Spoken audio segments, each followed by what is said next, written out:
Lo que mi padre hacía conmigo y con mi hermana era terrible, pero había una luz al final del túnel. Fue cuando encontré aquel panfleto en la comisaría, temblando de pies a cabeza. El rostro que aparecía allí era el mismo que me observaba todas las noches por la rendija de la puerta. Buscado en 3 ciudades, decía el papel. Y en ese momento entendí por qué mamá siempre agachaba la cabeza y por qué nos mudábamos tanto. Nuestro propio techo albergaba a un criminal que todos buscaban, excepto nosotras. Buenos días, mis queridos. Qué gusto poder conversar con ustedes hoy. Mi nombre es Marcela Treviño, tengo 73 años y nací aquí mismo en San Juan del Río, esta tierrita cálida y acogedora de nuestro desierto mexicano que llevo en el corazón. Nunca salí de mi México. No. De aquí solo para la sepultura, como decía mi querida abuela. Mi vida entera fue construida en este suelo, entre los matorrales y el río Bravo, que en tiempos de crecida es una belleza de ver. Hoy en día, aunque estoy jubilada, sigo siendo enfermera de corazón y alma. Trabajo como voluntaria 3 veces por semana en el centro de salud aquí del barrio, atendiendo principalmente a nuestros niños y a los ancianos que no logran ir hasta el centro. Deberían ver la alegría cuando llego a las casitas más alejadas con mi maletín de medicamentos y mi medidor de presión. Los ojitos brillan, ¿saben? Especialmente los de los niños que ya me conocen como Doña Marcela de los remeditos dulces. Comencé esta misión hace casi 20 años después de jubilarme del hospital municipal. No logré quedarme quieta. Mi cuerpo pedía seguir cuidando a las personas. Y es que, verán, mis amores, cuando ya has pasado por tanto dolor en la vida, parece que desarrollas un tipo de sensibilidad especial para reconocer el sufrimiento ajeno. Y nada me da más satisfacción que ver a una familia reunida nuevamente después de una recuperación difícil. Ver el alivio en los ojos de una madre cuando la fiebre de su hijito baja. O enseñar a una abuelita a tomar correctamente los medicamentos para la presión alta. Estoy sentada aquí, en mi corredor trasero, donde tengo mi jardín de hierbas medicinales. Tengo albahaca, toronjil, hierbabuena, ruda, sábila, epazote, todo plantado con mucho cariño en latas viejas que pinto de colores alegres. La brisa fresca de la mañana mece las hojas y trae ese aroma que es una bendición de Dios. Al fondo escucho los pajaritos y el sonido de las hojas secas del patio cuando el viento pasa. Es un rinconcito de paz que construí después de tanta tormenta. Si les gusta mi historia, hagan el favor de dejar ese like y suscríbanse al canal Memorias de las Abuelas para no perderse las próximas conversas. Es muy importante para mí saber que alguien está escuchando, porque durante mucho tiempo de mi vida nadie me escuchaba, ni siquiera cuando gritaba por socorro en silencio. Y ustedes, mis queridos y mis queridas que me están viendo ahora, cuéntenme aquí en los comentarios, desde qué lugarcito de México o Latinoamérica me están viendo, y en qué momento del día encontraron este video. ¿De mañanita con el café, después de comer, o ya de noche cuando terminaron sus ocupaciones? Me imagino a ustedes en sus casitas, tal vez con una taza de café o un vaso de agua en la mano, escuchando a esta vieja enfermera contar su vida. Cuéntenme, ¿eh? Adoro saber de dónde viene el cariño de ustedes. Saben, mis hijos, no siempre fui esta señora de cabellos blancos, llena de amor para dar. Hubo un tiempo en que yo era apenas una niña asustada, viviendo en una casa donde el peligro moraba junto con nosotros. Una casa donde las paredes sabían secretos que nadie podía contar y donde aprendimos desde temprano que algunos dolores debían ser tragados en silencio. Les contaré cómo fue crecer así y cómo Dios, en su infinita sabiduría, me dio fuerza para sobrevivir y convertirme en quien soy hoy. Mi infancia, qué diferente de los tiempos actuales. En aquella época, a finales de los años 50, San Juan del Río era prácticamente un pueblo con pocas casas de adobe, la iglesita y el mercado que ocurría los domingos. Fue en ese escenario simple que comencé a entender lo que significaba tener miedo dentro de la propia casa. Nuestra casa quedaba en las afueras del pueblo, casi pegada al matorral. Era una casita simple, de ladrillo y barro, cubierta con tejas de cerámica que crujían con el calor fuerte del mediodía. Teníamos un patio grande al frente, donde mamá plantaba unos pies de calabacita y chayote, y un corral en el fondo con algunas gallinas criollas, y un chiquero donde criábamos 2 cerditos para las fiestas de fin de año. En el lateral, una estructura de madera servía para lavar la loza y la ropa. Y allí cerca había un tanque hecho de cemento, donde guardábamos agua para los periodos de sequía. Mi padre, Jeremías Treviño, trabajaba como vendedor ambulante, vendiendo chucherías de puerta en puerta por los pueblos vecinos. Hombre alto, de piel curtida por el sol, tenía ojos pequeños e inquietos que parecían estar siempre calculando algo. Usaba un sombrero de paja viejo y cargaba un maletín de cuero que decía haber heredado del abuelo.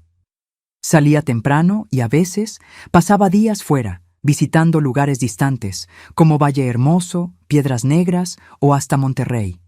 Cuando volvía, traía dinero, pero también traía un olor diferente y un humor que variaba como el tiempo en la época de lluvias. Ora tranquilo, ora tempestuoso, sin aviso. Mamá Leonora era una mujer menuda, de cabellos largos, siempre recogidos en un moño bajo, que hablaba poco y andaba encorvada como si cargara un peso invisible en la espalda. Sus manos eran ásperas de tanto restregar ropa en la piedra y preparar comida en el fogón de leña. Cuidaba de la casa en silencio, como una sombra que se mueve sin hacer ruido. Cuando papá estaba cerca, ella hablaba aún menos. Solo respondía sí Jeremías y no Jeremías, con los ojos bajos, como si tuviera miedo hasta de respirar muy alto. Éramos 2 hijas, yo, la mayor, y mi hermanita, Luz, que tenía 5 años menos que yo. Ah, mi Luz era una niña tan bonita, con cabellos rizados que formaban bucles dorados cuando el sol les daba. Tenía ojos grandes y curiosos, y una sonrisa que mostraba una ventanita en el frente, donde perdió un diente de leche demasiado pronto. Era lista como una zorra y le gustaba hacer preguntas sobre todo. ¿Por qué el cielo es azul, Marcela? ¿Cómo es que la gallina hace huevos sin el gallo, Marcela? ¿Por qué no podemos ir a la escuela todos los días, Marcela? La escuela era un lujo que no siempre podíamos darnos.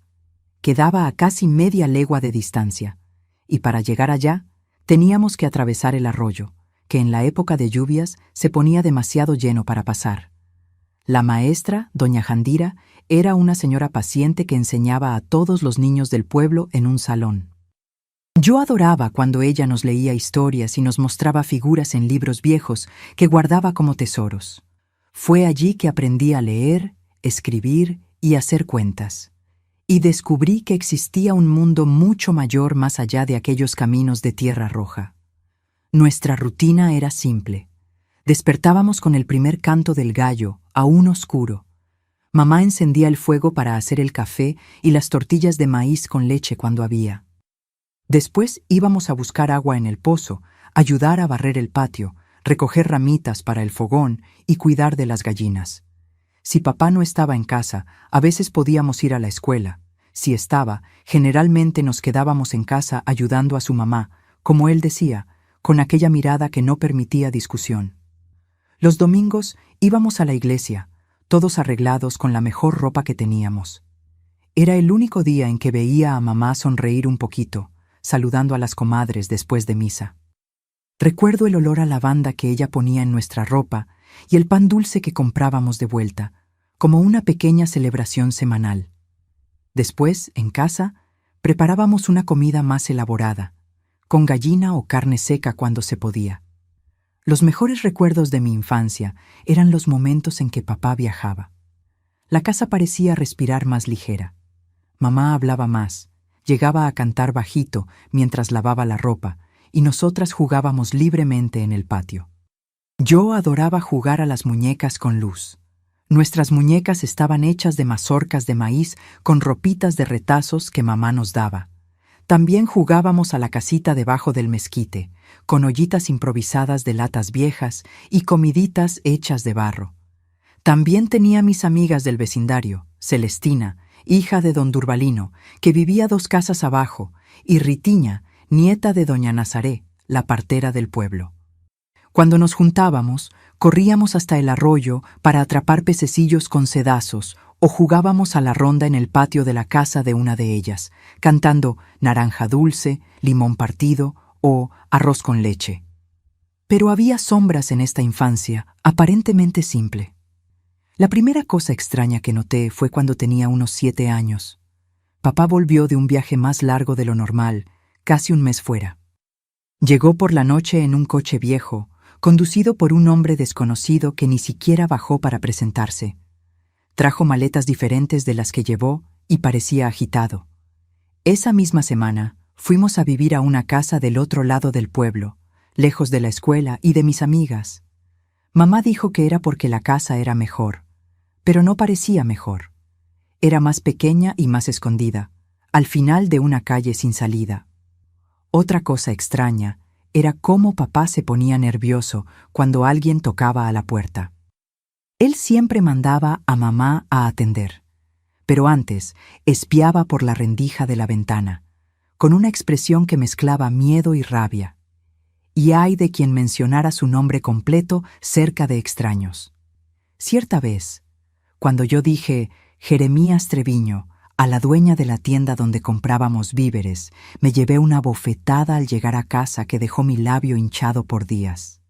Los viajes de papá se fueron haciendo más cortos y menos frecuentes. Él pasó a quedarse más en casa, siempre inquieto, como un animal enjaulado. Fue en esa época que las noches empezaron a volverse más aterradoras.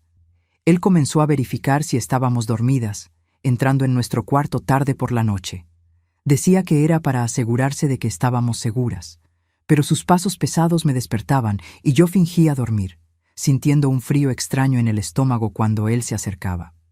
Recuerdo perfectamente de la primera vez que percibí que algo muy malo ocurría en nuestra casa. Era una noche de tormenta fuerte, de esas con truenos que hacen temblar toda la casa. Desperté asustada con un ruido diferente. No era trueno, era llanto. El llanto ahogado de Luz. La cama de ella del otro lado del cuarto estaba vacía. Salí descalza en la oscuridad y vi un resplandor de luz viniendo del cuarto de papá y mamá. Mamá no estaba allí. Más tarde, descubrí que había ido a ayudar a doña Nazaré en un parto difícil. Vi por la rendija a mi hermanita sentada en la cama grande con papá diciendo bajito: «Es nuestro secreto, princesita. Si le cuentas a alguien, los hombres malos vendrán y se llevarán a mamá». El rostro de ella estaba mojado de lágrimas y había una mirada en sus ojos que nunca olvidaré. Una mirada que ningún niño debería tener. Aquella noche, algo se quebró dentro de mí, como una vajilla fina que cae al suelo y nunca más puede ser reparada. Volví a la cama temblando, no de frío, sino de un sentimiento que ni sabía nombrar todavía. Y fue aquella noche que me prometí a mí misma que protegería a mi hermanita, costara lo que costara. Con el paso de los años, nuestra casa se fue volviendo cada vez más pesada, como si las paredes guardaran secretos que nadie podía hablar, pero que todo el mundo sabía que existían. Yo ya tenía 13 años y Luz 8 cuando las cosas empeoraron de verdad. Papá casi no salía más para vender sus mercancías. Decía que los tiempos estaban difíciles, que el dinero estaba escaso, pero siempre tenía monedas para comprar tequila en la tienda de don Diolindo. Nuestra casa ahora quedaba en la parte más alejada de San Juan del Río, casi en la salida hacia Querétaro. Era una casa de esquina pintada de un azul descolorido, con un muro alto que papá mismo construyó, diciendo que era para proteger a la familia de ladrones. Hoy entiendo que era para esconder lo que ocurría allí dentro. Los días en que papá bebía eran los peores. Él llegaba tambaleándose, con los ojos rojos como brasas y un olor agrio de tequila mezclado con sudor. En esos días, mamá nos mandaba directo al cuarto con una mirada que lo decía todo. «Quédense quietecitas, por el amor de Dios». Pero las paredes de la casa eran delgadas y oíamos todo. Los gritos, las acusaciones sin sentido, el ruido de cosas rompiéndose y, peor de todo, los sollozos contenidos de mamá. «Esta casa está llena de espías, Leonora. Están detrás de mí, pero no me van a atrapar. Tengo ojos en la espalda, mujer», él gritaba. Después venía aquel sonido horrible de bofetada en la cara y mamá implorando bajito: «Jeremías, las niñas van a oír, por favor». Yo abrazaba a Luz fuerte contra mi pecho, tapando sus oídos con mis manos. Ella temblaba como un pajarito asustado y susurraba: «Marcela, ¿por qué papá se pone así? ¿Por qué no nos quiere?» ¿Cómo explicar a una niña lo que ni yo misma entendía? En una de esas noches, cuando el silencio finalmente cayó sobre la casa, escuché pasos arrastrados en el pasillo. La puerta de nuestro cuarto se abrió con un chirrido que helaba mi espina. Era papá.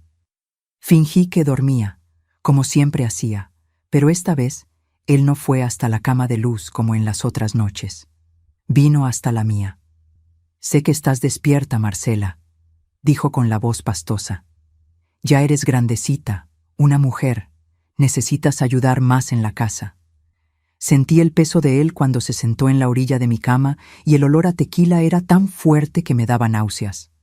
Su mano áspera tocó mi rostro, después bajó por mi cuello.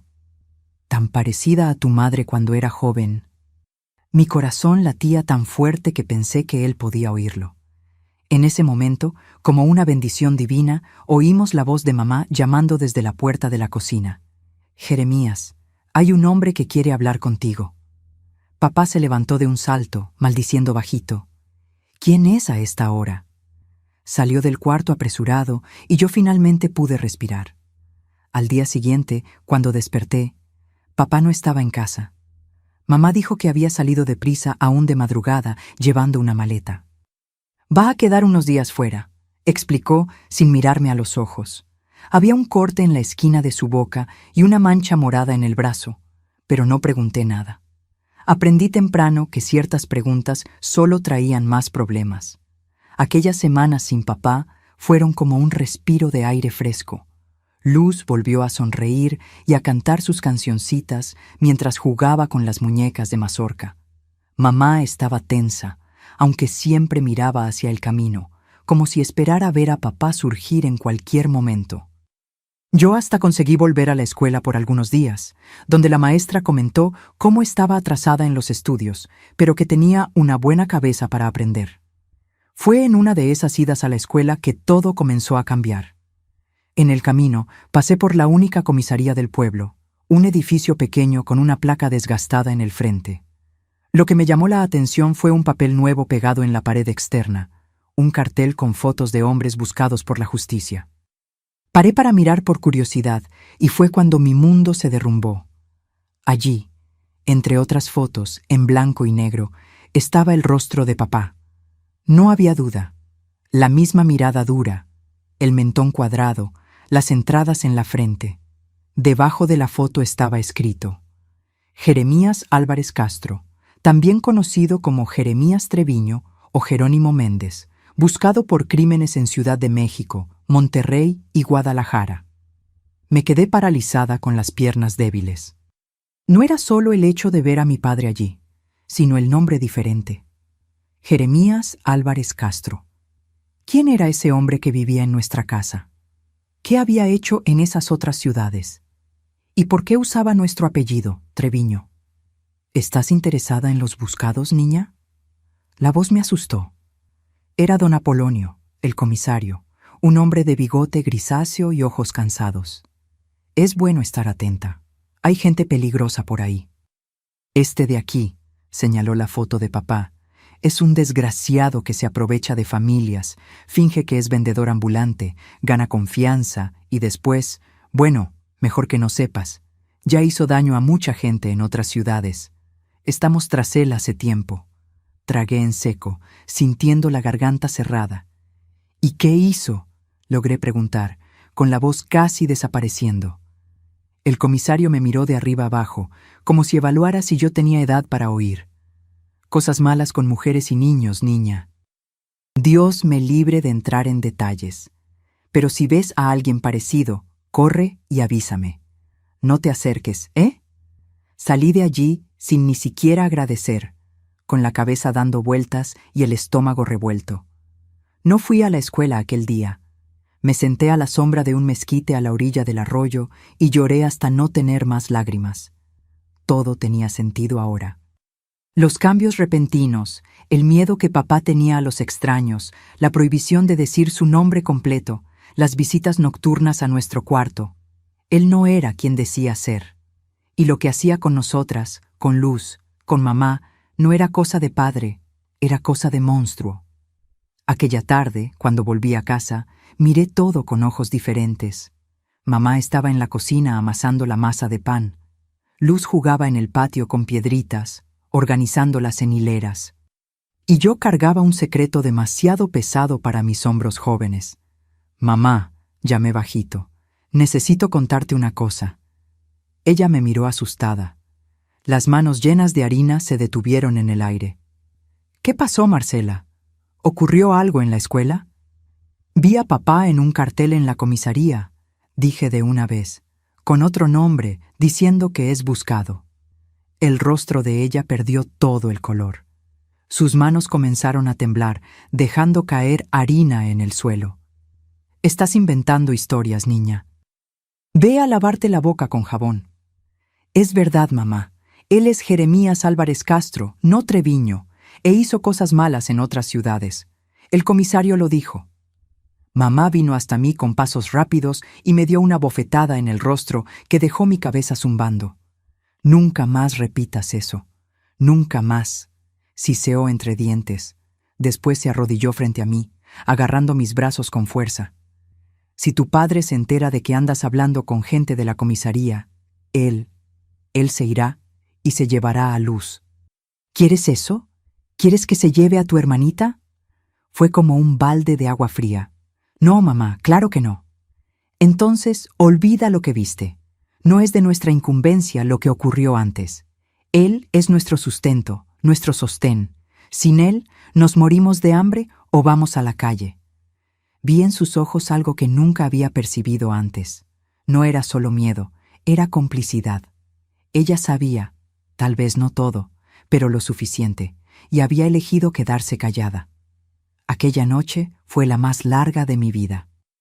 Acostada en la cama, con Luz durmiendo al lado, hice una promesa silenciosa. Encontraría un modo de protegernos, principalmente a mi hermanita. Si mamá no iba a hacer nada, yo lo haría. ¿Pero cómo? Yo era solo una niña de 13 años, sin dinero, sin poder, sin nadie para ayudar. Durante los días siguientes, comencé a observar todo con más atención. Noté dónde papá guardaba su dinero, en una lata de galletas escondida debajo de una tabla suelta en el piso del cuarto. Vi cuando llegaba borracho y dejaba la llave de la casa colgada en un clavo detrás de la puerta. Y principalmente percibí cómo Luz estaba cada día más callada y asustada cuando él estaba cerca. Ya no cantaba más mientras jugaba, no sonreía, no hacía preguntas curiosas, a veces se quedaba quieta, mirando a la nada, con aquella mirada vacía que ningún niño debería tener. Una noche, mientras lavaba los platos de la cena, oí un ruido diferente viniendo del cuarto. Papá había vuelto hace pocos días y estaba más irritado que nunca. «¿Dónde anduviste mientras yo estaba fuera, Marcela?», me preguntó varias veces con aquellos ojos que parecían penetrar en mi alma. «¿Anduviste conversando con gente del pueblo? ¿Fuiste a la comisaría?» Yo juraba que no, que solo ayudaba a mamá e iba a la escuela cuando se podía, pero él parecía no creer. Aquella noche, el ruido era de llanto, el llanto ahogado de Luz. Sin pensar 2 veces, solté los platos en la pila y corrí hacia el cuarto. La puerta estaba entreabierta y por la rendija vi la escena que aún hoy me atormenta en las noches de insomnio. Papá sentado en la cama de Luz, con la mano tapando la boca de ella para ahogar el llanto, mientras la otra mano... «¡Papá!», grité, empujando la puerta con toda la fuerza. «La señora de la tienda está llamando. Dice que es urgente». Él se volvió hacia mí con los ojos inyectados. Por un momento, pensé que iba a pegarme allí mismo, pero entonces se levantó, arreglándose la ropa. «¿Qué mujer de la tienda a esta hora?» «Doña Jacinta». Inventé el primer nombre que me vino a la cabeza. «Dice que llegó un hombre preguntando por usted. Parecía policía». Nunca vi a papá moverse tan rápido. Salió del cuarto casi corriendo, cogió el sombrero en la sala y desapareció por la puerta de entrada. Corrí hacia Luz y la abracé fuerte. Ella sollozaba contra mi pecho. Él no volverá a tocarte, prometí, meciéndola como un bebé. No lo dejaré, nunca más. Pero ¿cómo cumplir esa promesa? ¿Cómo proteger a mi hermanita cuando el peligro moraba bajo el mismo techo y tenía el poder de un padre, aunque fuese un padre falso, con nombre falso y vida construida sobre mentiras? Fue aquella noche, con Luz finalmente adormecida en mis brazos, que comencé a planear nuestra fuga. No sabía hacia dónde iríamos, ni cómo sobreviviríamos, pero cualquier lugar sería mejor que aquella casa que se había transformado en una prisión. Y yo, a los 13 años, con la responsabilidad pesando sobre mis hombros delgados, tenía que encontrar una salida antes de que fuera demasiado tarde. Los días que siguieron fueron como andar sobre pedazos de vidrio. Papá volvió en la madrugada siguiente, más sobrio y desconfiado que nunca. ¿Qué historia es esa de mujer de la tienda buscándome?, preguntó en el desayuno, mirándome fijamente. Pasé por allí y nadie sabía de nada. Tragué en seco, pero mantuve la voz firme. Yo solo repetí lo que me dijeron, papá. La muchacha que me avisó debe haberse equivocado. Sus ojos se estrecharon, como los de una serpiente a punto de dar el golpe. ¿Estás segura de que no estás inventando historias, Marcela? Sabes que no me gustan las mentiras. Estoy segura, papá, respondí, sintiendo el corazón casi salir por la boca. Él no dijo nada más, pero en los días siguientes parecía vigilarme constantemente. No me dejaba ir a la escuela, ni a la tienda, ni al arroyo a buscar agua. «Te quedas aquí ayudando a tu madre», ordenaba. Y por la noche cerraba la puerta de la calle con llave y la ponía debajo de la almohada. Comencé a percibir que estábamos presas, no solo por el miedo, sino literalmente encerradas en aquella casa. Mamá continuaba su ritual de silencio y sumisión, bajando los ojos cuando papá hablaba más alto, concordando con todo. Cuando intenté conversar con ella sobre lo que había visto en la comisaría, simplemente dijo: «Ya te dije que olvides eso, niña. ¿Quieres acabar con nuestra familia?» ¿Familia? ¿Qué palabra extraña para describir aquel arreglo de miedo y secretos? La única persona que realmente me importaba allí era Luz. Mi hermanita estaba cada día más delgada y callada. Ya no cantaba más mientras jugaba, no sonreía, no hacía preguntas curiosas. A veces se quedaba quieta, mirando a la nada, con aquella mirada vacía que ningún niño debería tener. Una noche, mientras cepillaba su cabello antes de dormir, ella susurró algo tan bajo que casi no lo oí. «Quisiera desaparecer, Marcela, ir a un lugar donde nadie pudiera encontrarnos». Aquellas palabras me quebraron por dentro. «Vamos a desaparecer, sí, Luz», prometí, abrazándola con fuerza. «Solo necesito encontrar un modo. ¿Confías en mí?» Ella asintió con la cabeza, sus grandes ojos tristes, fijos en los míos. «Confío más en ti que en cualquier persona en el mundo». Aquella confianza era como un peso y una bendición al mismo tiempo. Tenía que encontrar una salida y rápido. ¿Pero cómo? ¿Hacia dónde iríamos? No teníamos parientes cercanos, al menos ninguno que conociéramos. Mamá decía que sus padres ya habían muerto hace mucho tiempo y nunca hablaba de la familia de papá. Ahora yo entendía por qué. Probablemente aquella historia también era mentira. Tal vez hasta nuestro apellido fuese una invención. La oportunidad surgió de la forma más inesperada. Era un martes, día de mercado, en San Juan del Río. Papá tenía que ir al pueblo a vender algunas mercancías que consiguió, no sé cómo, y comprar víveres. Por primera vez en semanas, él decidió llevar a Luz con él. «La niña necesita andar un poco, tomar sol». «Está muy pálida», dijo con aquella falsa preocupación que me daba náuseas. La idea de Luz sola con él en el pueblo me aterrorizó. «¿Puedo ir también, papá? Ayudo a cargar las cosas», pedí, intentando parecer casual.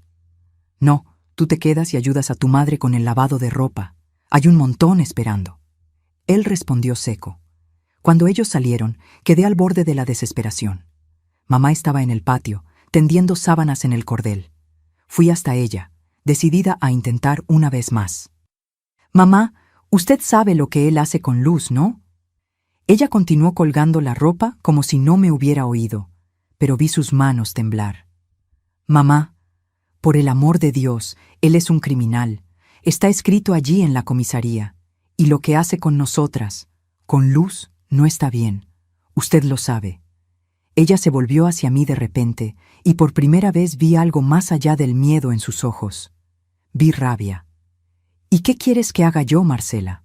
¿A dónde vamos? Sin dinero, sin nada. ¿Tú crees que alguien va a creernos? ¿Crees que alguien va a querer ayudar?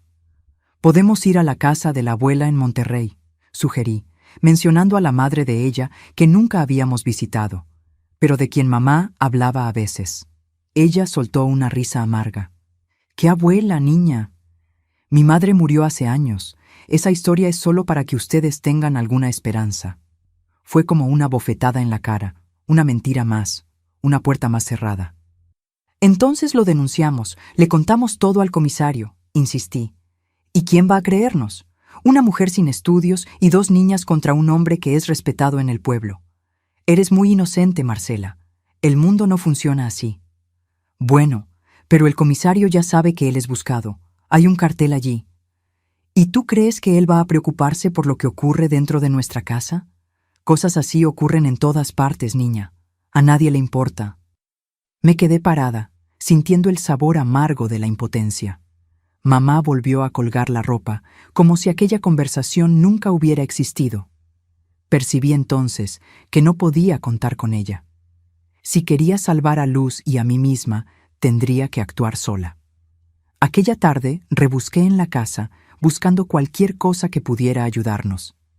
Encontré la lata de galletas donde papá guardaba dinero y tomé algunos billetes, no todos, para que él no se diera cuenta de inmediato. Después busqué documentos, algo que probara quiénes éramos. En un baúl viejo en el fondo del cuarto, hallé nuestras actas de nacimiento, tomé la mía y la de Luz. También encontré una fotografía antigua, mamá más joven sonriendo al lado de una mujer más vieja que se parecía a ella. En el reverso estaba escrito, Leonora y doña Antonieta, 1943. ¿Sería esa mi abuela que mamá decía estar muerta? ¿Por qué mentiría sobre eso? Guardé todo en un pequeño atado de tela, junto con algunas mudas de ropa para mí y para Luz, y lo escondí debajo de la cama. Aún no sabía cuándo o cómo huiríamos, pero al menos estaríamos preparadas cuando llegara la hora. Papá y Luz volvieron al final de la tarde. Él parecía satisfecho, lo que siempre era una mala señal. Luz, por otro lado, estaba más callada que nunca, mirando al suelo mientras caminaba. Cuando finalmente quedamos solas en el cuarto, pregunté qué había ocurrido. Él me llevó a un lugar extraño después del mercado, susurró ella. Una casa al final de la calle de los Nogales. Había un hombre allí que me estuvo mirando mucho. Papá dijo que era un amigo que quería conocer a su hija, pero él me miraba de un modo raro, Marcela, del mismo modo que papá mira. Mi sangre se congeló en las venas. ¿Te tocó ese hombre? Ella negó con la cabeza. No, solo se quedó mirándome y hablando con papá. No entendí bien, pero lo oí hablar algo sobre cuánto y cuándo. Después papá dijo que íbamos a volver allí la semana que viene.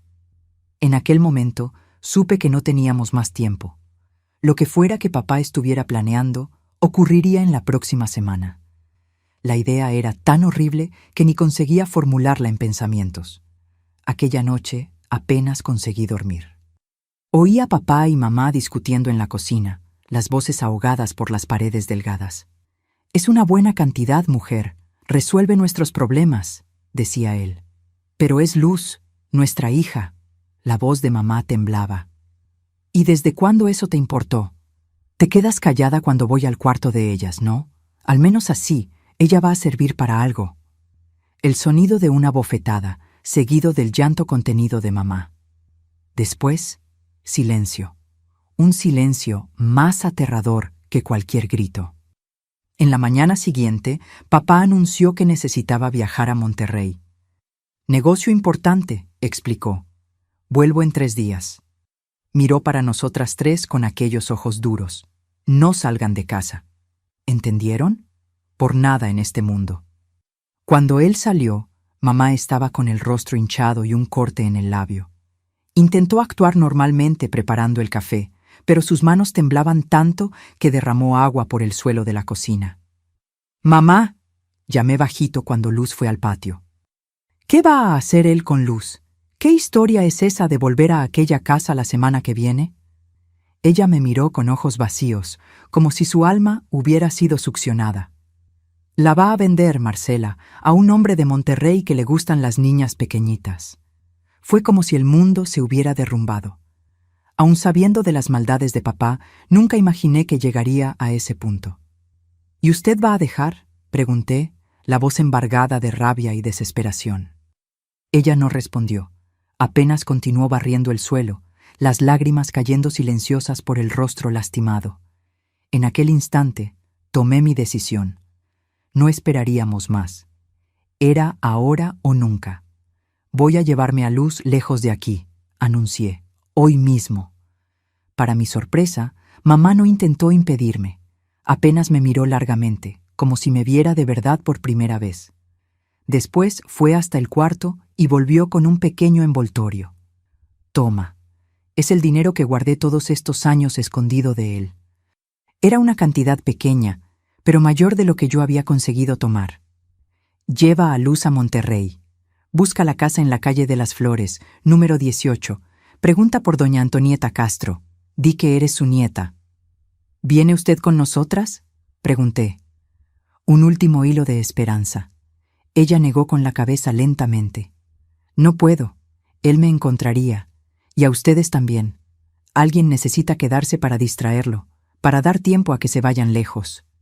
Miré a aquella mujer frágil, quebrada por años de miedo y violencia, y por primera vez sentí algo más allá de rabia por su silenciosa complicidad. Sentí pena y gratitud. «Usted nunca más va a vernos», dije. La realidad de esta despedida finalmente me golpeó. Un fantasma de sonrisa pasó por sus labios lastimados. «Es mejor así. Vayan y no miren atrás. Construyan una vida que yo no pude darles». Aquella tarde, mientras mamá distraía a los vecinos conversando en el portón, salí con Luz por los fondos de la casa, nuestras pocas posesiones en un atado de tela. Le dije que íbamos a una aventura, que iríamos a conocer a nuestra abuela en Monterrey. Sus ojos, por primera vez en mucho tiempo, brillaron con algo parecido a esperanza. El problema es que nunca habíamos viajado solas antes. Yo, una niña de 13 años, y Luz, con apenas 8, intentando llegar a Monterrey, una ciudad que solo conocíamos de nombre, sin documentos además de las actas de nacimiento, sin adulto para acompañarnos, con poco dinero en el bolsillo y el miedo constante de que papá volviera antes de lo previsto y viniera tras nosotras. Conseguimos aventón en un camión de carga que iba hasta Valle Hermoso. El conductor, don Gerardo, era un señor de cabello blanco que creyó cuando dije que íbamos a encontrar a nuestra tía que estaba enferma. De Valle Hermoso tendríamos que encontrar otro transporte para Reynosa y de allí para Monterrey. Sentadas en la carrocería del camión, entre sacos de harina y frijol, agarrándonos fuerte una de la mano de la otra, mientras el polvo del camino subía por nuestros rostros, yo miraba hacia el horizonte con una mezcla de terror y esperanza. Estábamos huyendo del único hogar que conocíamos, dejando atrás a mamá, que a pesar de todo, nos amaba del modo torcido que podía. E íbamos en busca de una abuela que ni sabíamos si existía de verdad, en una ciudad grande y desconocida. Pero cuando miraba a Luz, a aquel rostrito que comenzaba a relajarse a medida que nos alejábamos de San Juan del Río, sabía que estábamos haciendo lo único posible. Porque a veces huir no es cobardía. Es el único acto de valentía a nuestro alcance. Lo que no sabíamos es que nuestro viaje sería mucho más difícil y peligroso de lo que podríamos imaginar, y que antes de encontrar cualquier tipo de paz, tendríamos que enfrentar el infierno que papá prepararía para nosotras cuando descubriera nuestra huida. La noche cayó rápido mientras el camión de don Gerardo avanzaba por el camino de tierra. El constante vaivén arrulló a Luz, que se durmió con la cabeza en mi regazo, pero yo no conseguía cerrar los ojos. Cada vez que el camión disminuía la velocidad, mi corazón se disparaba, temiendo que fuera papá alcanzándonos. Cada faro distante parecía una amenaza. Cada ruido extraño me hacía apretar a Luz más fuerte contra mí. Llegamos a Valle Hermoso ya bien tarde. Don Gerardo nos dejó en la plaza central, cerca de la iglesia. Hay una pensión allí en la esquina de las hermanas Cordero, indicó. Digan que Gerardo las mandó. Ellas no van a negarles posada. Agradecí con lágrimas en los ojos. Aquella pequeña gentileza, la primera de muchas que encontraríamos por el camino, parecía un milagro después de años viviendo en el infierno que papá creara para nosotras. La pensión era una casa antigua de 2 pisos, pintada de amarillo descolorido, con un modesto letrero en la entrada. 2 señoras idénticas, de cabello grisáceo recogido en moños, nos recibieron con expresiones desconfiadas. ¿2 niñas solas a esta hora?, preguntó una de ellas, mirando por encima de los anteojos. Don Gerardo nos mandó, expliqué, con la voz trémula. Estamos yendo a encontrar a nuestra abuela en Monterrey. Ella está enferma y necesitándonos. Las hermanas intercambiaron miradas. Percibí que no creían completamente en la historia, pero algo en nuestros rostros cansados y asustados debe haber tocado sus corazones. Entren, entren. Voy a preparar un caldo calientito para ustedes, dijo la otra hermana, abriendo más la puerta. Y mañana temprano pensamos en qué hacer. Ninguna niña va a salir de aquí para el camino sin un rumbo cierto. Aquella noche, en un cuarto simple, pero limpio, con 2 camas individuales cubiertas por colchas de crochet, me permití relajar un poco. Luz se durmió rápidamente después de tomar el caldo y comer un pedazo de pan de elote que las hermanas ofrecieron. Mirándola dormir, su rostrito finalmente en paz, sentí una mezcla de amor y miedo que casi me sofocaba. ¿Y si no lográbamos llegar a Monterrey? ¿Y si la tal abuela no existía o no nos quería? Y peor, ¿y si papá nos encontraba?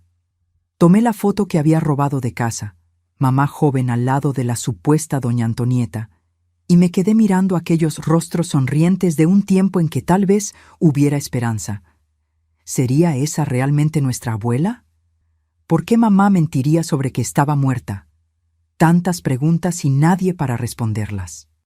Al día siguiente, las hermanas Cordero, que descubrí se llamaban Dulce y Diva, nos sentaron en la cocina para una conversación franca. «Ustedes no están yendo a visitar a ninguna abuela enferma, ¿verdad?», preguntó doña Dulce directamente mientras servía café con leche para nosotras. Bajé los ojos sin saber qué responder. No quería mentir más, pero tenía miedo de contar la verdad y ser enviadas de vuelta a casa. «Están huyendo de alguien, ¿no es así?», continuó doña Diva con voz más suave. «De su padre, tal vez». Levanté la cabeza de repente. ¿Cómo lo sabía? «No es la primera vez que vemos niñas así», explicó doña Dulce suspirando. «Desgraciadamente, ni será la última.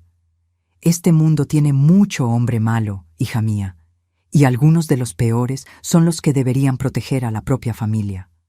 Sentí las lágrimas correr por mi rostro. No conseguía hablar. Entonces solo asentí con la cabeza. «¿Él las lastimaba?», preguntó doña Diva en tono bajo para no despertar a Luz, que jugaba con un gato en el patio. «Principalmente a ella», respondí finalmente, la voz casi desapareciendo. «Y la iba a vender a un hombre en Monterrey, por eso huimos. Estamos intentando llegar a la casa de nuestra abuela en Monterrey, pero no sé si ella existe de verdad o si va a recibirnos». Las hermanas intercambiaron miradas pesadas, como si se comunicaran sin palabras, años de experiencia con historias semejantes. «Hay un camión de feria que sale mañana temprano para Reynosa», dijo doña Dulce después de un momento. «El conductor es sobrino nuestro, Antonino. Voy a hablar con él para que las lleve. De Reynosa es más fácil conseguir transporte para Monterrey. Hay hasta autobuses».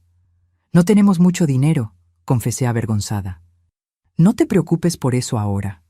Doña Diva sonrió gentilmente. «Lo importante es que lleguen a salvo». Aquel día en la pensión de las hermanas Cordero fue como un respiro antes de la tempestad. Por primera vez en años no sentí miedo constante. Luz hasta sonrió algunas veces jugando con el gato atigrado que las señoras llamaban Pinduca. Lavamos nuestras pocas ropas, comimos bien y hasta ayudé en la cocina pelando papas para la comida. Pero la paz duró poco. Al final de la tarde, cuando estábamos sentadas en el porche viendo el movimiento de la placita, un coche negro y polvoriento se detuvo frente a la iglesia. El hombre que bajó hizo helar mi sangre. No era papá, pero yo lo reconocía. Era Timoteo, uno de los amigos que a veces aparecían en nuestra casa para beber tequila con papá, el mismo que miraba a mí y a Luz de un modo que me daba escalofríos. Jalé a Luz para dentro de la casa en un movimiento brusco. «¿Qué pasó, Marcela?», preguntó ella asustada. «Nada, solo está enfriando», mentí. «Vamos a ayudar a doña Dulce con la cena». Desde la ventana de la cocina vi a Timoteo conversando con algunos hombres en la plaza, mostrando algo que parecía un papel. Mi corazón latía tan fuerte que pensé que las hermanas podían oírlo. «¿Qué ocurrió, niña? Parece que viste un fantasma», preguntó doña Diva, notando mi palidez. «Hay un hombre allí fuera», susurré. «Amigo de mi padre. Creo que nos está buscando». Las hermanas intercambiaron miradas alarmadas. Doña Dulce fue hasta la ventana y espió discretamente. «El del sombrero marrón conversando con el vendedor de dulces», confirmé con la cabeza. «Vayan al cuartito de los fondos», ordenó calmamente. «Quédense allí y no hagan ruido. Diva, llévalas mientras yo vigilo aquí». Doña Diva nos condujo por un pasillo estrecho hasta un cuartito que parecía ser usado como depósito, con pilas de sábanas, toallas y otros artículos domésticos. «Quédense aquí y no salgan por nada», instruyó. «Si oyen voces de hombre, escóndanse debajo de aquellas colchas apiladas en la esquina». Las horas siguientes fueron las más largas de mi vida. Sentadas en el suelo de aquel cuartito sofocante, abrazadas una a la otra, oímos golpes en la puerta de entrada de la pensión, voces masculinas, la voz firme de doña Dulce respondiendo algo que no conseguíamos distinguir. Después, pasos pesados por la casa, puertas siendo abiertas y cerradas. «Nos va a encontrar», gimió Luz contra mi pecho. «¿Nos va a llevar de vuelta?» «No va a hacerlo», prometí, a pesar del terror que me consumía. «No vamos a volver nunca más». Los pasos se aproximaron al pasillo que llevaba a nuestro escondite. Rápidamente jalé a Luz para debajo de las colchas apiladas, como doña Diva había instruido. Contuve la respiración, sintiendo el corazón casi salir por la boca. La puerta del cuartito se abrió con un chirrido. Por la rendija entre las colchas, vi botas de cuero gastadas parando bien cerca de nosotras. La voz de Timoteo sonó clara. «¿Y este cuarto aquí, qué es?» «Depósito de ropa de cama, como usted puede ver», respondió doña Diva en tono neutro. «Si quiere revolver todo, quédese a gusto, pero va a tener que doblarlo después, ¿eh?» Un momento de silencio que pareció eterno. Después un suspiro irritado. «Está bien, ya miré lo suficiente, pero si esas dos mocosas aparecen por aquí, avísenme». Su padre está desesperado. Niñas de esa edad no deberían andar solas por ahí. Pueden meterse en problemas serios. «Con certeza», concordó doña Diva. «Si veo alguna niña así, avisaré a las autoridades. Es lo más correcto, ¿no cree?» Otro silencio tenso. Después las botas se alejaron y la puerta fue cerrada. Solo cuando oímos el coche arrancar y alejarse es que doña Dulce vino a buscarnos. «Pueden salir ahora, hijas mías. Ya se fue, pero volverá. Estos tipos siempre vuelven». «¿Mostró alguna foto nuestra?», pregunté temblorosa. «Mostró. Y también una carta diciendo que ustedes están perturbadas, que huyeron de casa porque tienen problemas en la cabeza. Dijo que su padre está ofreciendo recompensa para quien las encuentre». Sentí un peso en el estómago. Papá estaba usando su dinero e influencia para casarnos y estaba esparciendo mentiras para que nadie nos ayudara. «Tenemos que salir de aquí», decidí. «Ahora no, mañana. Él volverá y tal vez traiga más gente». «Estoy de acuerdo», dijo doña Dulce. «Voy a llamar a mi sobrino ahora mismo. Él puede llevarlas esta noche, aunque no era el plan original».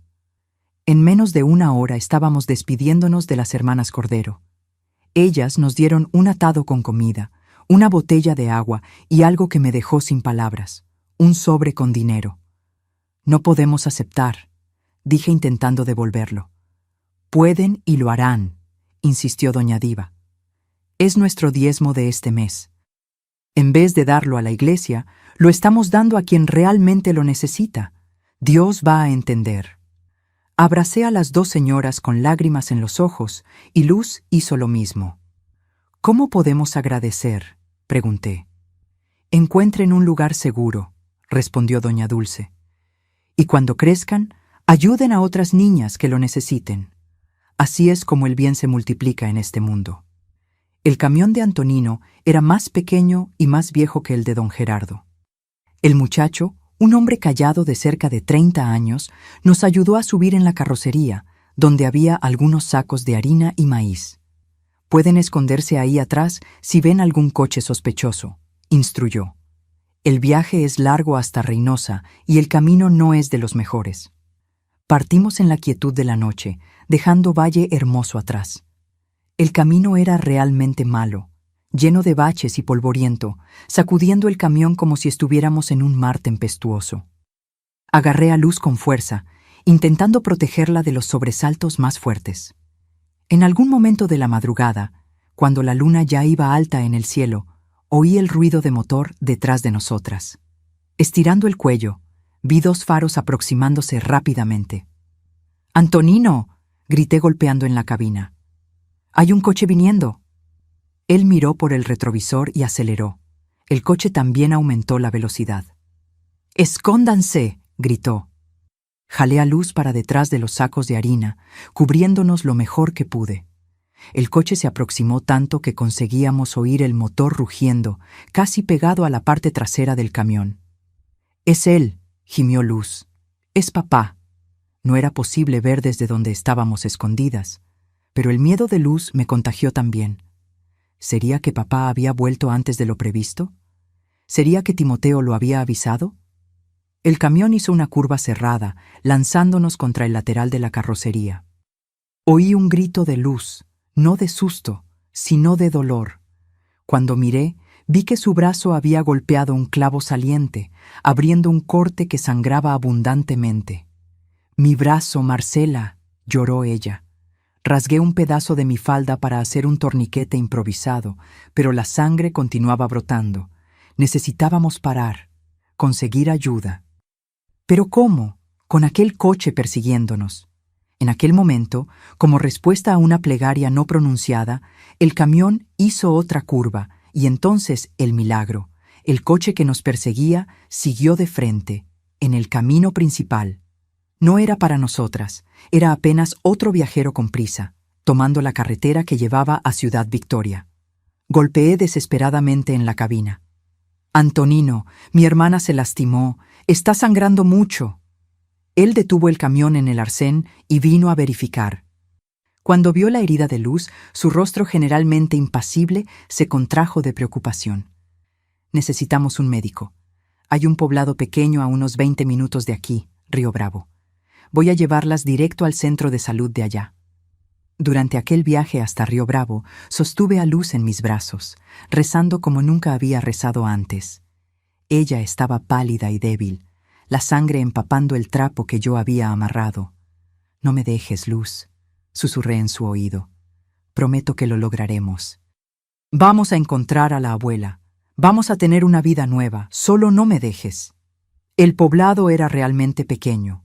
Poco más que una calle principal, con algunas casas, una iglesia y, gracias a Dios, un pequeño centro de salud que funcionaba 24 horas para emergencias. El enfermero de guardia, don Juvenal, un hombre de mediana edad con ojeras profundas, no hizo muchas preguntas. Limpió, cosió y vendó el brazo de Luz con movimientos rápidos y eficientes. «Ella perdió bastante sangre, pero va a estar bien», nos tranquilizó. «Pero necesita descansar. ¿De dónde vienen con tanta prisa en medio de la noche?». Antonino intervino antes de que yo pudiera inventar una historia más. «Son mis sobrinas. Las estoy llevando a su abuela en Monterrey. La madre de ellas, bueno, no está en condiciones de cuidarlas ahora». El enfermero asintió con una mirada que decía entender más de lo que había sido dicho. «Pueden quedarse aquí hasta la mañana». Hay un cuartito en los fondos con una cama donde el médico descansa cuando está de guardia. Hoy él no viene, pueden usarlo. Fue en aquel cuartito simple, con paredes de azulejos blancos y olor a alcohol que finalmente me derrumbé. Sentada al lado de la cama donde Luz dormía, sedada por los medicamentos para el dolor, permití que las lágrimas que había contenido por tanto tiempo finalmente vinieran. Lloré por mamá que se había quedado atrás. Lloré por Luz, herida y asustada. Lloré por mí misma, una niña de 13 años intentando ser adulta, intentando salvar a la única persona que realmente importaba para mí. Aquella noche tuve un sueño, o tal vez haya sido una pesadilla. Vi a papá encontrando la casa vacía, el rostro contorsionándose de furia. Lo vi golpeando a mamá, exigiendo saber hacia dónde habíamos ido. Vi a Timoteo y otros hombres esparcidos por los caminos de México, buscando a 2 niñas asustadas. Y al final del sueño vi un rostro que no conocía. Una señora de cabello grisáceo y ojos gentiles, iguales a los de mamá cuando sonreía, extendiendo las manos hacia nosotras. ¿Sería doña Antonieta, nuestra abuela? ¿Sería real o apenas un deseo de mi corazón desesperado por seguridad? Desperté al amanecer con la mano de Luz en la mía. Ella estaba despierta, mirándome con aquellos grandes ojos que habían visto cosas que ningún niño debería ver. «Tuve un sueño con la abuela, Marcela», dijo suavemente. Ella nos esperaba en una casa azul con flores en la ventana. «Yo también soñé con ella», respondí sorprendida.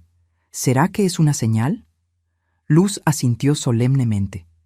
«Sí lo es. Ella existe, Marcela, y vamos a encontrarla». Aquella fe simple e inquebrantable, viniendo de una niña que había pasado por tanto, me dio fuerzas para continuar. Antonino apareció poco después, trayendo pan y café que había comprado en la única panadería del pueblo. «¿Cómo está la pequeña?», preguntó. «Mejor», respondí. «Gracias por todo lo que está haciendo por nosotras». Él se encogió de hombros, incómodo con el agradecimiento. «Mis tías me criaron para ayudar a quien lo necesita. Además», vaciló, «también tuve una hermana que pasó por algo parecido, solo que nadie la ayudó a tiempo». Aquella revelación dicha tan simplemente me hizo ver que no estábamos solas en nuestro dolor. ¿Cuántas otras niñas tenían historias semejantes? ¿Cuántas no tuvieron la oportunidad de huir, de encontrar personas buenas por el camino? «Vamos a seguir para Reynosa, en cuanto tu hermana pueda viajar», continuó Antonino. «De allí voy a ayudarlas a tomar el autobús para Monterrey. Hay uno que sale al mediodía. Si no tienen problemas por el camino, llegan allá antes del anochecer». Luz, que había estado callada hasta entonces, habló con una determinación que me sorprendió. «Lo vamos a lograr, Marcela. Tenemos que lograrlo. No voy a dejar que papá me venda a aquel hombre. Prefiero morir». Aquellas palabras, saliendo de la boca de una niña de 8 años, fueron el punto exacto en que percibí que no había vuelta atrás. Lo que papá había hecho con nosotras, lo que planeaba hacer, era tan monstruoso que había robado la infancia de mi hermanita, transformándola en una pequeña adulta, dispuesta a morir por su propia libertad. «No va a suceder», prometí, sosteniendo sus manos en las mías. «Ni aunque tenga que enfrentar al mundo entero. Nadie va a lastimarte de nuevo, Luz, nunca más». Era una promesa enorme para una niña de 13 años. Pero en aquel cuarto del centro de salud de un pueblo perdido en el interior de México, con el sol naciente lanzando sus primeros rayos a través de la ventana simple, juré a mí misma que cumpliría esa promesa, costara lo que costara. Lo que yo no sabía es que sería puesta a prueba mucho más pronto de lo que imaginaba. Porque en el horizonte, como una tormenta aproximándose, papá ya estaba tras nuestra pista y no desistiría fácilmente de lo que consideraba su propiedad. Conseguimos llegar a Reynosa en la tarde de ese mismo día. Luz estaba débil, pero determinada a continuar. El vendaje en su brazo necesitaría ser cambiado pronto, pero al menos la hemorragia se había detenido.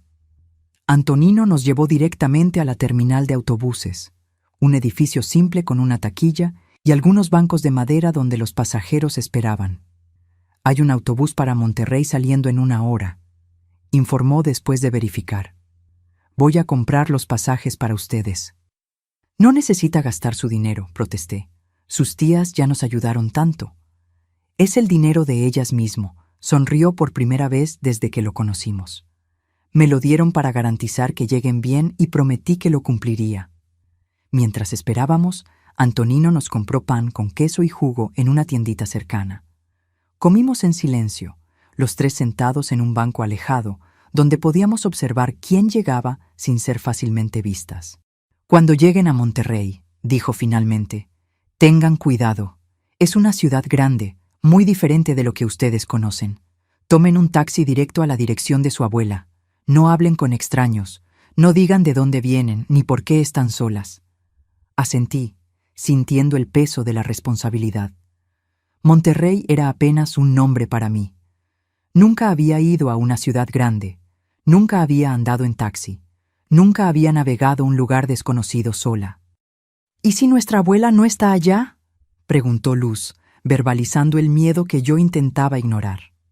Antonino nos miró largamente, como si evaluara qué decir. Entonces buscan la iglesia más cercana, piden hablar con el sacerdote o una monja, dicen que necesitan ayuda, pero solo hagan eso si no encuentran a su abuela. ¿Entendieron? Primero intenten con la dirección que tienen. Cuando el autobús finalmente llegó, un vehículo viejo y polvoriento, pero para nosotras tan imponente como un palacio ambulante, Antonino nos acompañó hasta la puerta, entregándome un paquete envuelto en papel marrón. Hay comida para el viaje, un poco más de dinero que mis tías mandaron y el número de teléfono de la pensión de ellas. Si lo necesitan, llamen. Alguien siempre va a atender. Lo abracé brevemente, tragando las lágrimas. Gracias. Dios va a recompensarte por esto. Ya lo recompensó, respondió simplemente. Buena suerte, pequeñas. El autobús partió levantando polvo. Por la ventana vi a Antonino quedándose atrás, una figura solitaria, saludando hasta que el camino hizo una curva y él desapareció de vista. El viaje a Monterrey fue largo y cansado. El autobús paraba en pequeños poblados por el camino. Personas subían y bajaban. Gallinas cacareaban en cestos. Niños lloraban. Luz durmió la mayor parte del tiempo, la cabeza apoyada en mi hombro. Yo, sin embargo, no conseguía cerrar los ojos. Cada vez que el autobús paraba, cada vez que alguien nuevo subía, mi corazón se disparaba, temiendo ver el rostro de papá o de Timoteo. Cuando finalmente llegamos a Monterrey, ya estaba oscureciendo. La terminal de autobuses era un caos de gente, ruido y movimiento. Sostuve firme la mano de Luz, nuestro pequeño atado de pertenencias apretado contra el pecho. Nunca había visto tantas personas juntas, tantos coches, tantas luces. ¿Hacia dónde vamos ahora?, Luz preguntó, los ojos muy abiertos ante aquel nuevo mundo. Respiré hondo, intentando parecer más confiada de lo que me sentía. Vamos a encontrar un taxi, como Antonino dijo, para llevarnos hasta la casa de la abuela. Afuera de la terminal, conseguí encontrar un taxi, mi primer taxi en la vida. El conductor, un señor de cabello grisáceo llamado Don Benito, nos miró con desconfianza. ¿Dos niñas solas? ¿Dónde están sus padres? Estamos yendo a la casa de nuestra abuela, expliqué, mostrando la dirección anotada en un papel. Calle de las Flores, número 18. Nuestros padres, ellos no pudieron venir. Don Benito continuó mirándome con esa expresión que los adultos tienen cuando saben que algo no está bien, pero acabó encogiéndose de hombros. Suban entonces, pero esa calle queda en un barrio antiguo. No sé si el número aún existe. Durante el trayecto por las calles de Monterrey, quedé maravillada con el tamaño de la ciudad, las luces, las construcciones. Para quien solo conocía San Juan del Río y algunos pueblos pequeños, Monterrey parecía otro mundo. Luz estaba igualmente fascinada, la nariz pegada a la ventana del coche. «Mira cuántas luces, Marcela, parece Navidad». Finalmente, después de algunas vueltas por calles estrechas de un barrio más antiguo, Don Benito detuvo el coche. «Es aquí, calle de las Flores. El número 18 debe ser aquel de allí». Mi corazón casi se detuvo cuando vi la casa. Era una construcción antigua, pintada de azul, con macetas de flores en la ventana, exactamente como en el sueño que Luz había descrito. «Voy a esperar hasta que entren», dijo don Benito, «solo para asegurarme de que hay alguien en casa».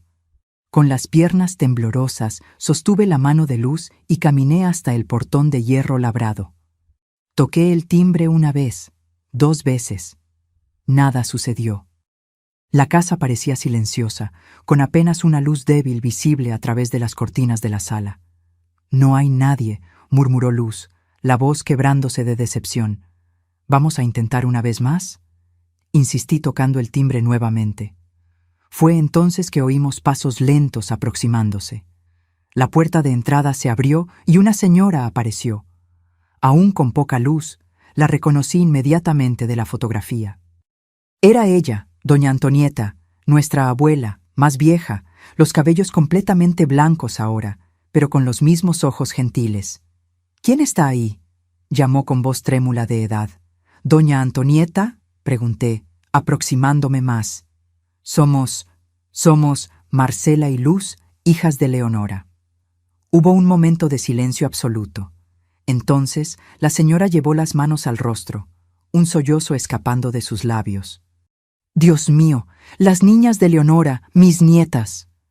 Ella abrió el portón con manos trémulas y antes de que pudiéramos decir algo más, nos abrazó.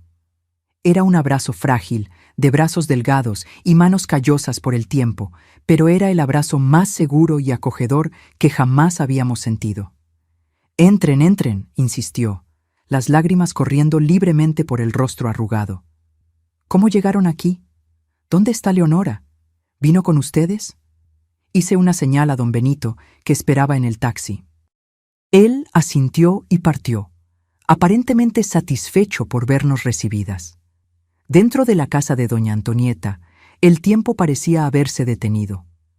Muebles antiguos, fotografías amarillentas en las paredes, un olor a hierbas y café. Ella nos llevó a la sala, nos hizo sentar en el sofá, cubierto por una colcha de crochet, y se quedó solo mirándonos, como si no creyera lo que veía. «Son la viva imagen de Leonora cuando era pequeña», dijo finalmente. «Especialmente tú, Marcela, los mismos ojos. Y tú, pequeñita», acarició el rostro de Luz, «tienes su sonrisa».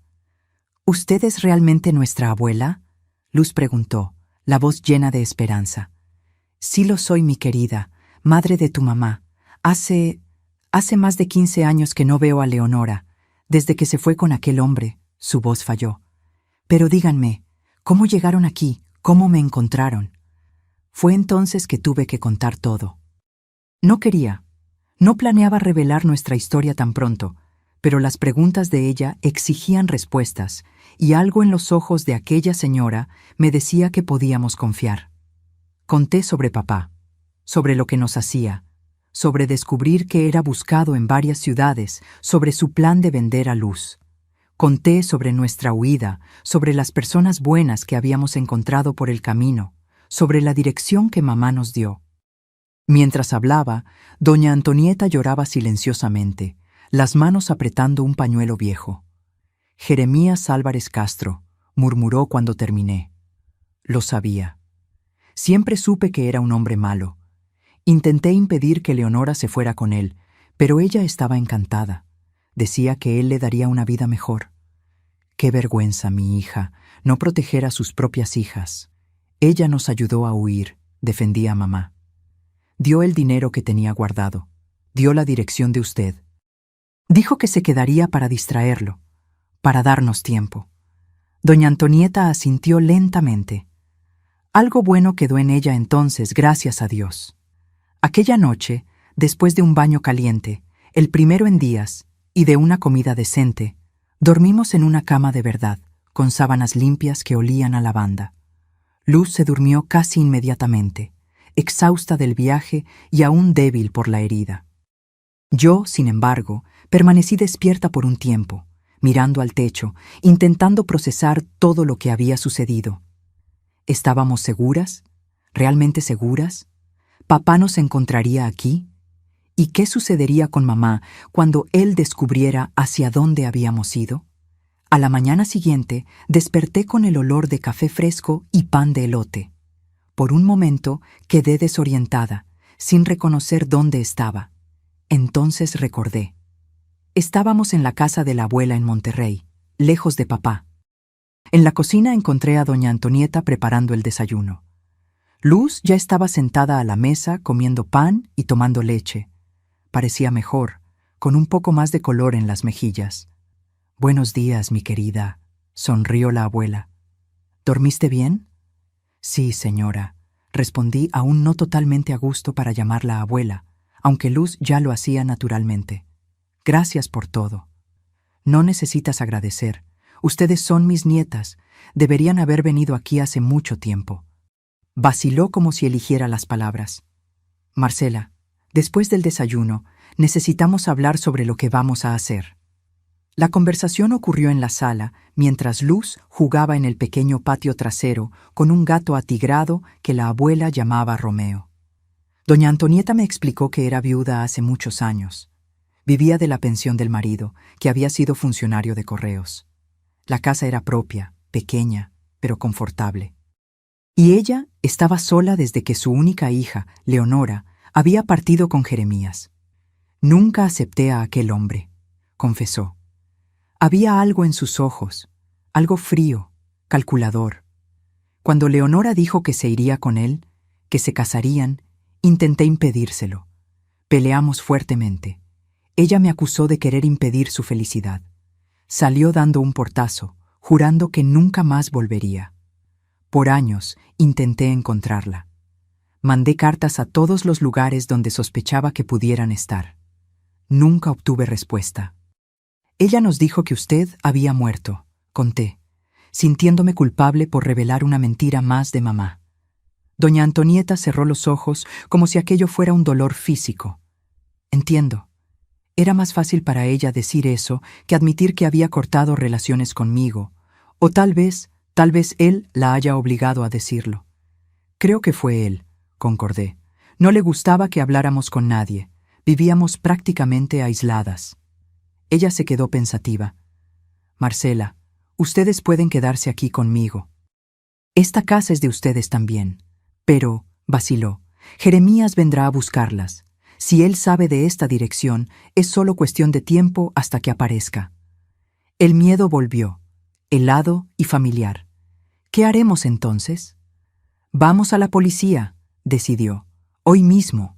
Vamos a contar todo, mostrar la herida de Luz, explicar sobre el cartel que viste, sobre los planes de él de vender a la niña». Su voz falló en la última parte. «La ley tiene que protegerlas, y si él aparece aquí, se llevará una sorpresa. No soy una vieja indefensa». Aquella tarde hicimos exactamente eso. La abuela nos llevó a la comisaría central de Monterrey, un edificio grande e intimidante. Allí hablamos con un comisario llamado Claudio, un hombre de rostro serio, pero ojos gentiles, que escuchó nuestra historia con atención. Pidió que repitiéramos algunos detalles, tomó notas, llamó a una policía femenina para hablar con Luz separadamente. «Vamos a verificar a ese tal Jeremías Álvarez Castro en nuestros registros», garantizó. «Si él realmente es buscado en otras ciudades, lo vamos a encontrar. Y vamos a proporcionar protección para ustedes. Él puede hacerle daño a nuestra madre cuando descubra hacia dónde vinimos», alerté. El miedo por mamá creciendo ahora que estábamos relativamente seguras. «Vamos a contactar con la comisaría de San Juan del Río». El comisario prometió. «Pediré que verifiquen la situación de ella». «No te preocupes, niña. Hicieron lo correcto viniendo hasta nosotros».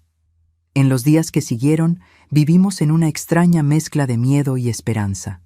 La abuela no nos dejaba salir solas, ni siquiera hasta el portón.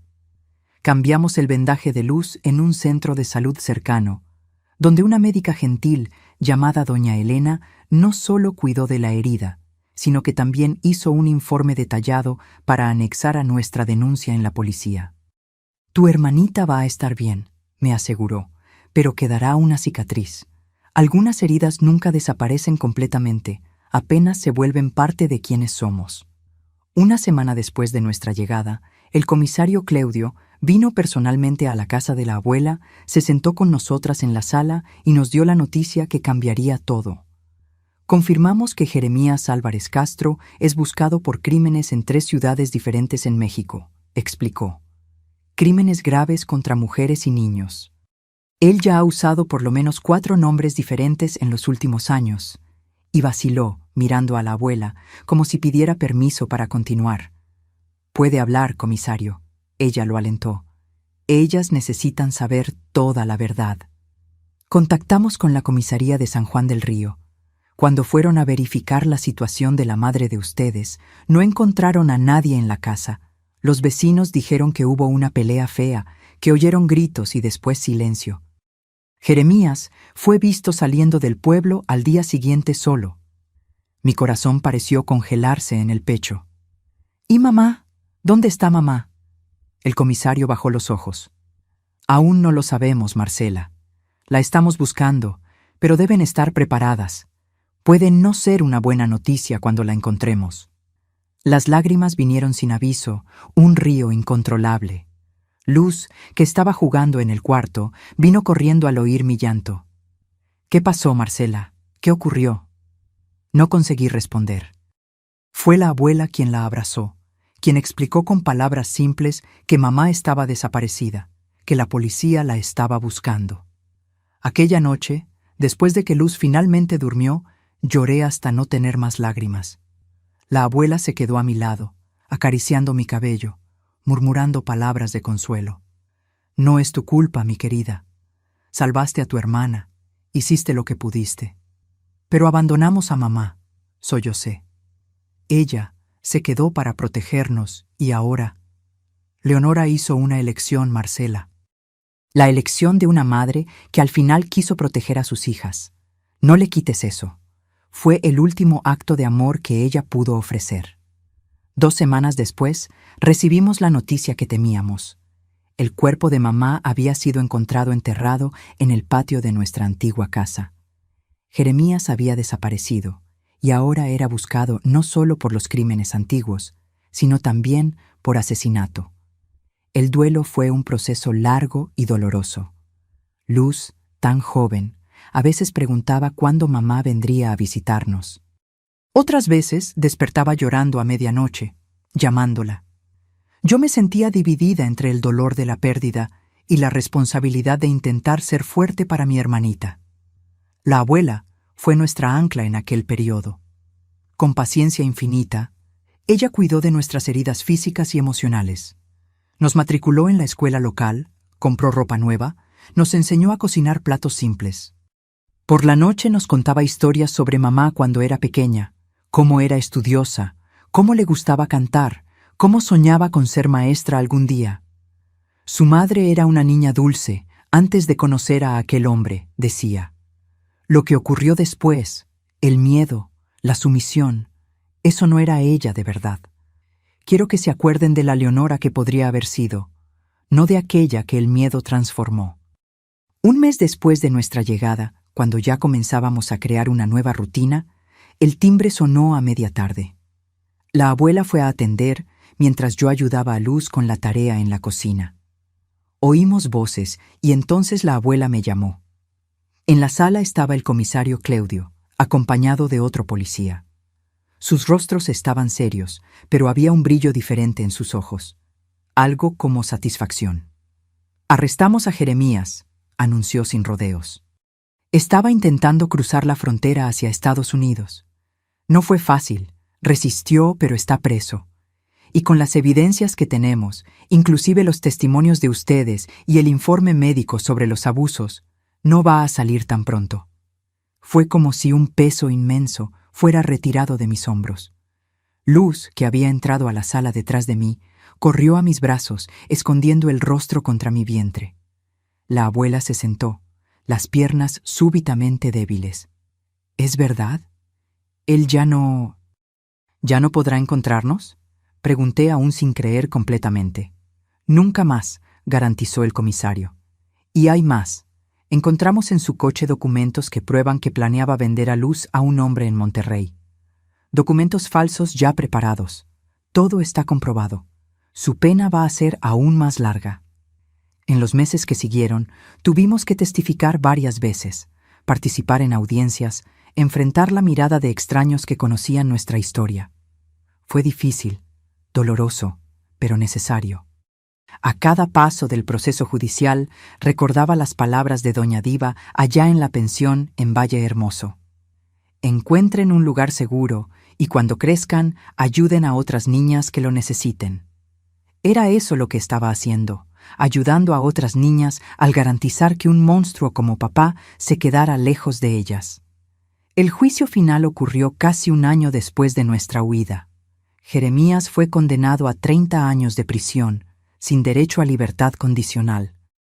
Cuando el juez leyó la sentencia, miré a aquel hombre que un día llamé padre, esposado, envejecido, los ojos aún duros y fríos. No sentí rabia, ni odio, ni siquiera satisfacción. Sentí apenas un profundo alivio, como si un capítulo oscuro de un libro finalmente estuviera siendo cerrado. Al salir del tribunal, con Luz sosteniendo mi mano de un lado y la abuela del otro, miré hacia el cielo azul de Monterrey. El futuro, que antes parecía apenas una palabra vacía, ahora era una promesa real. Luz podría crecer en seguridad, ir a la escuela, tener amigos, ser una niña normal. Yo podría soñar con ser enfermera un día, como siempre quise. ¿Y la abuela? La abuela podría finalmente tener la familia que perdió cuando mamá partió. ¿Vamos a casa?, la abuela preguntó, apretando mi mano. ¿Casa? Qué palabra bonita, qué concepto precioso. Sí, abuela, vamos a casa. Y así, mis queridos, el tiempo pasó, las heridas fueron cicatrizando y la vida siguió su curso. Hoy, con mis 73 años, miro por la ventana de mi casita en San Juan del Río. Sí, volví a mi tierra natal hace casi 15 años, y agradezco a Dios por cada día de paz que conquistamos. Después de todo lo que pasamos, conseguí estudiar y graduarme como enfermera en Monterrey, realizando aquel sueño antiguo de cuidar a los demás. La abuela Antonieta nos crió con tanto amor que poco a poco aprendimos a confiar nuevamente, a sonreír sin miedo, a dormir sin pesadillas. Ella partió para estar con Dios cuando yo tenía 28 años, pero dejó en nosotras su legado de fuerza y bondad. Luz también estudió, se convirtió en maestra, se casó con un hombre gentil llamado Armando y hoy vive en Monterrey con sus 3 hijos ya adultos. Viene a visitarme todos los meses, trayendo siempre alguna golosina de la capital, generalmente esas galletas de nata que sabe que adoro. Cuando nos abrazamos, aún veo en ella a la pequeñita de ojos asustados que juré proteger. Aunque hoy es una mujer fuerte y realizada de 68 años, nunca me casé. Dediqué mi vida a la enfermería y a criar a Luz junto con la abuela. Trabajé por décadas en el Hospital Municipal de Monterrey, después en Reynosa, y finalmente volví a San Juan del Río, cuando me jubilé. Sentí que necesitaba cerrar ese círculo, hacer las paces con mi tierra. La ciudad cambió mucho, creció, tiene más calles pavimentadas, más comercio, pero el cielo continúa del mismo azul intenso. El viento aún trae el mismo olor a tierra seca y matorrales en flor después de las lluvias. Y las personas tienen la misma mirada acogedora, la misma sencillez que siempre amé en este pedazo de tierra mexicana. Mi rutina hoy es tranquila. Me despierto temprano, preparo mi café en el momento, fuerte como me gusta.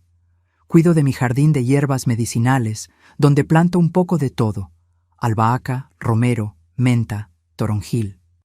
3 veces por semana aún voy al centro de salud aquí cerca como voluntaria. Enseño a las madres jóvenes a cuidar de los bebés. Ayudo a los ancianos a entender cómo tomar los medicamentos correctamente. Verifico la presión. Hago curaciones simples. Es una alegría poder usar el conocimiento que adquirí para ayudar a mi comunidad. Cada vez que un niño sale del centro de salud sonriendo, cada vez que un anciano me aprieta la mano en gratitud, siento que estoy honrando la memoria de mamá, que, al final, encontró el coraje para protegernos, aún al costo de su propia vida. Por las tardes, acostumbro sentarme en mi porche para tejer. Siempre estoy haciendo mantas y zapatitos para los recién nacidos del centro de salud. Los vecinos pasan, me saludan, a veces se detienen para una breve charla. Doña Cleotilde, que vive en la casa de al lado, siempre me trae un pedazo de pastel cuando lo hace. Don José de la tienda de la esquina aparta las frutas más bonitas para mí, porque sabe que me gusta preparar licuados por la mañana. En las noches más frescas, voy hasta la placita central, donde ocurren las kermeses de la iglesia y las fiestas de la comunidad. Ya no bailo como antes, las rodillas no lo permiten, pero adoro ver a los jóvenes divirtiéndose, a los niños corriendo, a las parejas de la mano. Hay una vida pulsando allí que me llena de esperanza. Los fines de semana recibo la visita de mis sobrinos nietos, hijos de los hijos de luz. Son 3 muchachos y 2 señoritas, todos ya encaminados en la vida. Traen a los pequeños, mis sobrinos bisnietos, que llenan la casa de ruido y alegría. Hago pan de elote, la receta de la abuela Antonieta, y jugo de guayaba.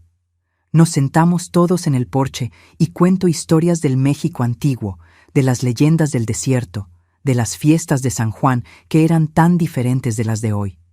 Lo que más me emociona es ver que conseguimos romper el ciclo. Luz crió a sus hijos con amor y seguridad, sin los traumas que cargamos. Sus hijos, a su vez, están criando a los suyos de la misma forma. El mal que vivimos no se perpetuó, y eso para mí es la mayor victoria. A veces, cuando estoy sola y el silencio de la noche cae sobre San Juan del Río, pienso en todo lo que vivimos, en la niña de 13 años que fui, cargando una responsabilidad demasiado grande para sus hombros delgados. En el largo viaje por el polvo de los caminos mexicanos, en las personas buenas que cruzaron nuestro camino, las hermanas Cordero, Antonino, don Gerardo, el enfermero Juvenal, el comisario Cleudio y tantos otros, cuyos nombres el tiempo se llevó, pero cuyas bondades quedaron grabadas en mi alma. Y pienso también que la vida, por más dura que pueda ser, siempre nos ofrece una oportunidad de recomenzar. Siempre hay un camino por seguir. Siempre hay una mano extendida. Siempre hay un amanecer después de la noche más oscura. Es eso lo que quiero dejar como legado para quien me escucha. La certeza de que las heridas cicatrizan, de que es posible construir belleza aún después de tanto horror, de que el amor, ese amor que me hizo proteger a Luz, que hizo a mamá ayudarnos a huir, que hizo a la abuela acogernos, es más fuerte que cualquier oscuridad. Mis queridos que me escuchan hasta aquí, cuando miro hacia atrás y veo el camino que recorrí, percibo que todas las piedras que encontré acabaron construyendo el camino que me trajo hasta ustedes hoy. Como enfermera, aprendí que las heridas más profundas son justamente las que no se ven, aquellas que quedan guardadas en el alma, escondidas de los ojos del mundo. Aprendí que la edad no define nuestra fuerza, sino nuestra capacidad de recomenzar cada día. Cuando mis manos tiemblan hoy al hacer una curación, recuerdo a aquella niña de 13 años que tuvo coraje de tomar a su hermanita de la mano y saltar a lo desconocido. Nosotras somos mucho más fuertes de lo que imaginamos, especialmente cuando pensamos que ya no aguantamos más. Mis arrugas son mapas de supervivencia. Cada una cuenta una historia de dolor superado.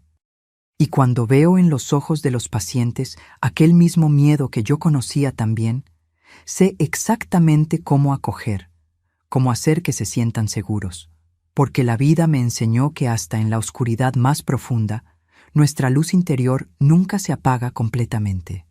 Si estás pasando por momentos difíciles, si sientes que no hay salida, créeme cuando te digo, siempre hay un camino. Busca ayuda, cuenta tu historia. En cualquier lugar del mundo existen personas dispuestas a extender la mano, como las hermanas Cordero hicieron conmigo y Luz tantos años atrás. La dignidad y el respeto son valores que trascienden fronteras y culturas.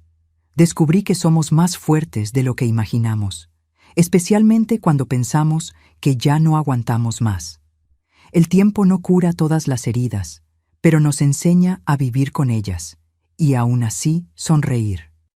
Es por eso que incluso a los 73 años aún tengo fuerza para ayudar en el centro de salud, para acoger a quien lo necesita, para compartir lo que aprendí.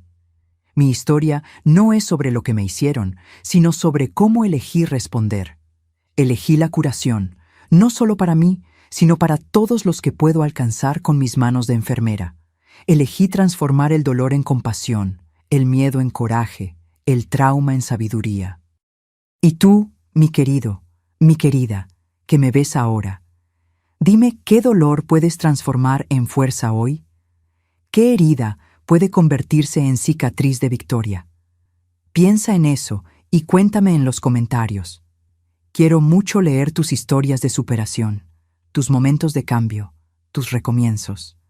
Si mi historia tocó tu corazón, haz el favor de suscribirte a este canal Memorias de las Abuelas y activar la campanita, porque tenemos mucho de qué hablar aún. Cada suscripción me dice que no estoy hablando sola, que mis experiencias pueden ayudar a alguien a encontrar su propio camino. Y eso, mis queridos, para una señora de 73 años que ya vio tanto sufrimiento, es el mayor regalo que puedo recibir. Deja también en los comentarios la palabra renacer, para que yo sepa que seguiste esta historia hasta el final. Es eso lo que hacemos todos los días, ¿no es cierto? Renacemos de las cenizas de lo que fuimos, un poco más fuertes, un poco más sabios. Hazlo ahora. No esperes ni un minuto más. Tu historia de superación puede ser el faro que guíe a alguien en la tempestad. Hasta nuestro próximo encuentro. Que Dios bendiga y guarde a cada uno de ustedes.